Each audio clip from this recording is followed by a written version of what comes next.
Chapter 12. The Search for the Wicked Witch. The soldier with the green whiskers led them through the streets of the Emerald City until they reached the room where the guardian of the gates lived. This officer unlocked their spectacles to put them back in his great box, and then he politely opened the gate for our friends. "Which road leads to the Wicked Witch of the West?" asked Dorothy. "There is no road," answered the guardian of the gates. "No one ever wishes to go that way." "How, then, are we to find her?" inquired the girl. "That will be easy," replied the man. "For when she knows you are in the country of the Winkies, she will find you, and make you all her slaves." "Perhaps not," said the Scarecrow, "for we mean to destroy her." "Oh, that is different," said the guardian of the gates. "No one has ever destroyed her before, so I naturally thought she would make slaves of you, as she has of the rest. But take care, for she is wicked and fierce, and may not allow you to destroy her. Keep to the west, where the sun sets, and you cannot fail to find her." They thanked him and bade him goodbye, and turned toward the west, walking over fields of soft grass dotted here and there with daisies and buttercups. Dorothy still wore the pretty silk dress she had put on in the palace, but now, to her surprise, she found it was no longer green, but pure white. The ribbon around Toto's neck had also lost its green color and was as white as Dorothy's dress. The Emerald City was soon left far behind. As they advanced, the ground became rougher and hillier, for there were no farms nor houses in this country of the West, and the ground was untilled. In the afternoon the sun shone hot in their faces, for there were no trees to offer them shade, so that before night Dorothy and Toto and the lion were tired, and lay down upon the grass and fell asleep, with the Woodman and the Scarecrow keeping watch. Now the Wicked Witch of the West had but one eye, yet that was as powerful as a telescope, and could see everywhere. So, as she sat in the door of her castle, she happened to look around and saw Dorothy lying asleep, with her friends all about her. They were a long distance off, but the Wicked Witch was angry to find them in her country, so she blew upon a silver whistle that hung around her neck. At once there came running to her from all directions a pack of great wolves. They had long legs and fierce eyes and sharp teeth. "Go to those people," said the witch, "and tear them to pieces." "Are you not going to make them your slaves?" asked the leader of the wolves. "No," she answered, "one is of tin, and one of straw, one is a girl and another a lion. None of them is fit to work, so you may tear them into small pieces." "Very well," said the wolf, and he dashed away at full speed, followed by the others. It was lucky the Scarecrow and the Woodman were wide awake and heard the wolves coming. "This is my fight," said the Woodman, "so get behind me and I will meet them as they come." He seized his axe, which he had made very sharp, and as the leader of the wolves came on, the Tin Woodman swung his arm and chopped the wolf's head from its body, so that it immediately died. As soon as he could raise his axe, another wolf came up, and he also fell under the sharp edge of the Tin Woodman's weapon. There were 40 wolves, and 40 times a wolf was killed, so that at last they all lay dead in a heap before the Woodman. Then he put down his axe and sat beside the Scarecrow, who said, "It was a good fight, friend." They waited until Dorothy awoke the next morning. The little girl was quite frightened when she saw the great pile of shaggy wolves, but the Tin Woodman told her all. She thanked him for saving them and sat down to breakfast, after which they started again upon their journey. Now this same morning the Wicked Witch came to the door of her castle and looked out with her one eye that could see far off. She saw all her wolves lying dead, and the strangers still traveling through her country. This made her angrier than before, and she blew her silver whistle twice. Straightway a great flock of wild crows came flying toward her, enough to darken the sky. And the Wicked Witch said to the King Crow, "Fly at once to the strangers, peck out their eyes and tear them to pieces." The wild crows flew in one great flock toward Dorothy and her companions. When the little girl saw them coming, she was afraid. But the Scarecrow said, "This is my battle, so lie down beside me and you will not be harmed." So they all lay upon the ground except the Scarecrow, and he stood up and stretched out his arms.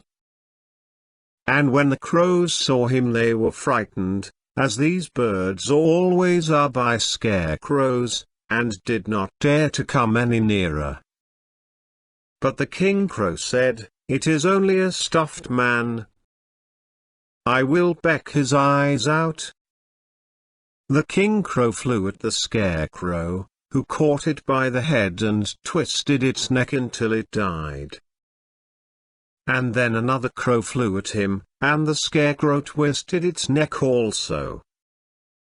There were 40 crows, and 40 times the Scarecrow twisted a neck, until at last all were lying dead beside him.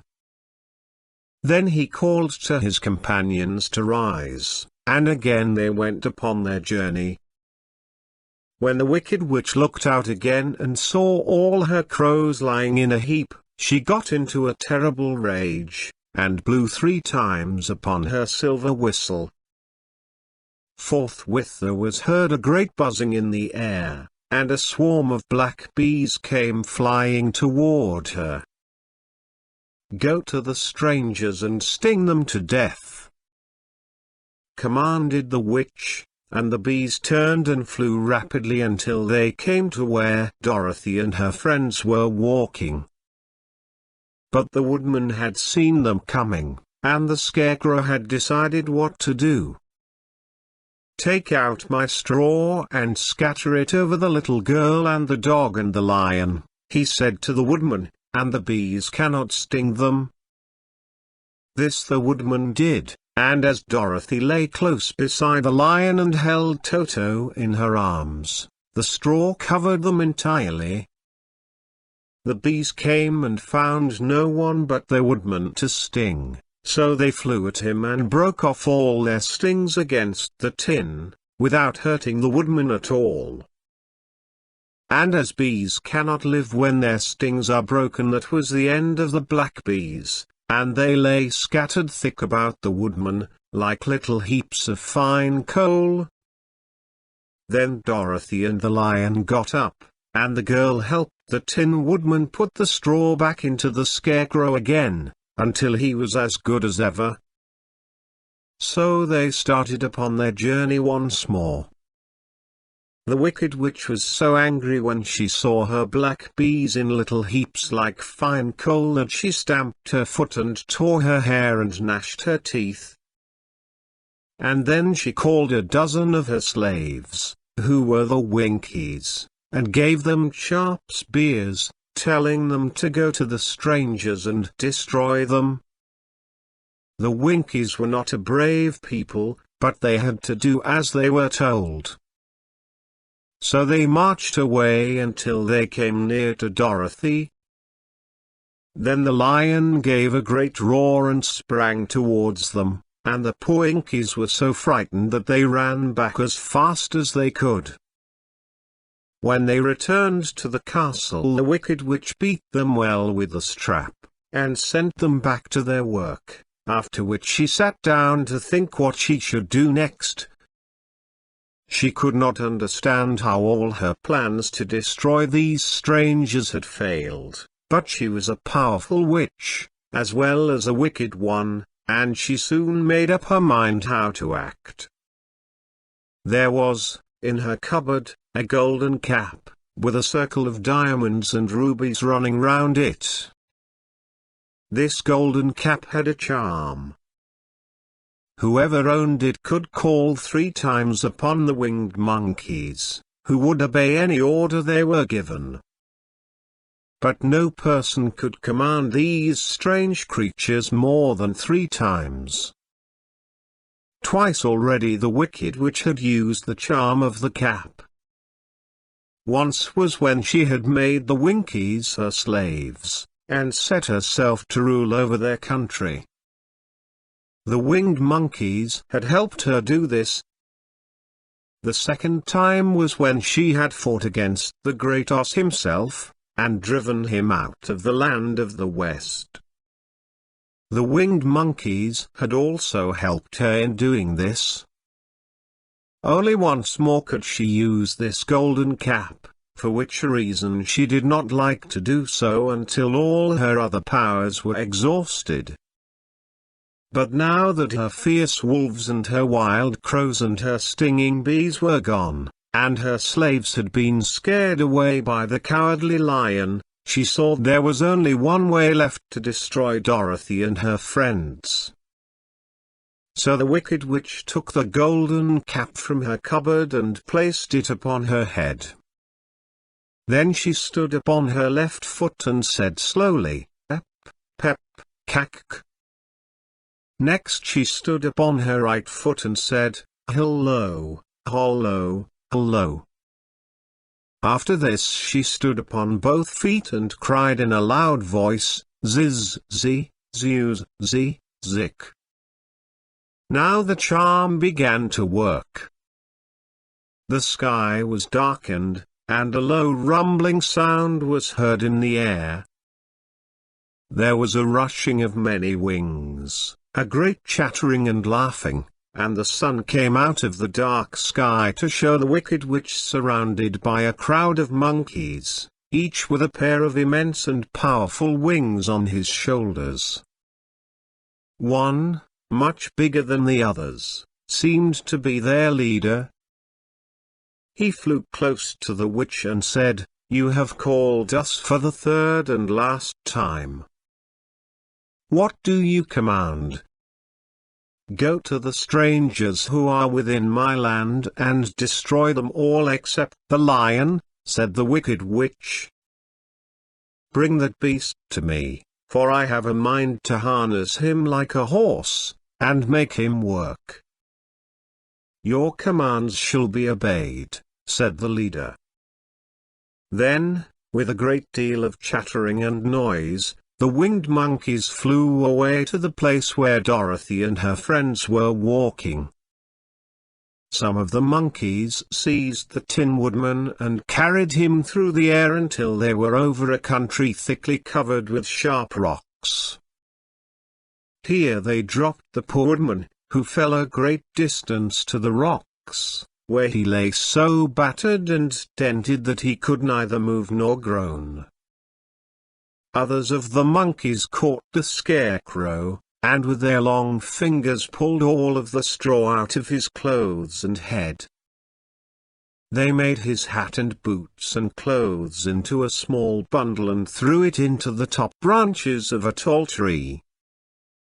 The remaining monkeys threw pieces of stout rope around the lion and wound many coils about his body and head and legs, until he was unable to bite or scratch or struggle in any way.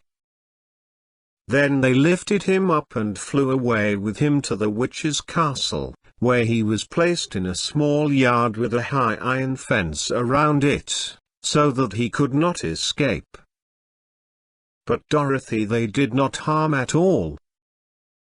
She stood, with Toto in her arms, watching the sad fate of her comrades and thinking it would soon be her turn. The leader of the winged monkeys flew up to her, his long, hairy arms stretched out and his ugly face grinning terribly, but he saw the mark of the good witch's kiss upon her forehead and stopped short, motioning the others not to touch her. "We dare not harm this little girl," he said to them, "for she is protected by the power of good, and that is greater than the power of evil. All we can do is to carry her to the castle of the Wicked Witch and leave her there." So, carefully and gently, they lifted Dorothy in their arms and carried her swiftly through the air until they came to the castle, where they set her down upon the front doorstep. Then the leader said to the witch, "We have obeyed you as far as we were able. The Tin Woodman and the Scarecrow are destroyed, and the lion is tied up in your yard. The little girl we dare not harm, nor the dog she carries in her arms. Your power over our band is now ended, and you will never see us again." Then all the winged monkeys, with much laughing and chattering and noise, flew into the air and were soon out of sight. The Wicked Witch was both surprised and worried when she saw the mark on Dorothy's forehead, for she knew well that neither the winged monkeys nor she, herself, dare hurt the girl in any way. She looked down at Dorothy's feet, and seeing the silver shoes, began to tremble with fear, for she knew what a powerful charm belonged to them. At first the witch was tempted to run away from Dorothy, but she happened to look into the child's eyes and saw how simple the soul behind them was, and that the little girl did not know of the wonderful power the silver shoes gave her. So the Wicked Witch laughed to herself, and thought, "I can still make her my slave, for she does not know how to use her power." Then she said to Dorothy, harshly and severely, "Come with me, and see that you mind everything I tell you, for if you do not I will make an end of you, as I did of the Tin Woodman and the Scarecrow." Dorothy followed her through many of the beautiful rooms in her castle until they came to the kitchen, where the witch bade her clean the pots and kettles and sweep the floor and keep the fire fed with wood.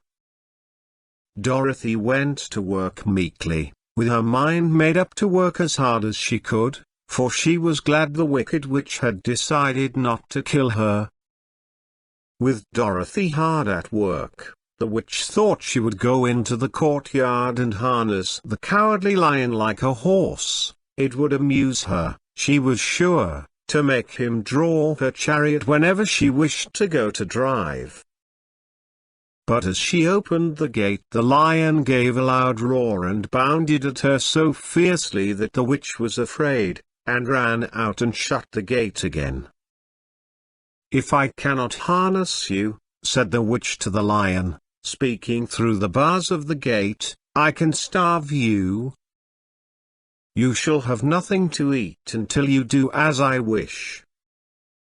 So after that she took no food to the imprisoned lion, but every day she came to the gate at noon and asked, "Are you ready to be harnessed like a horse?" And the lion would answer, "No."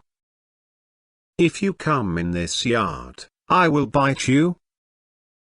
The reason the lion did not have to do as the witch wished was that every night, while the woman was asleep, Dorothy carried him food from the cupboard.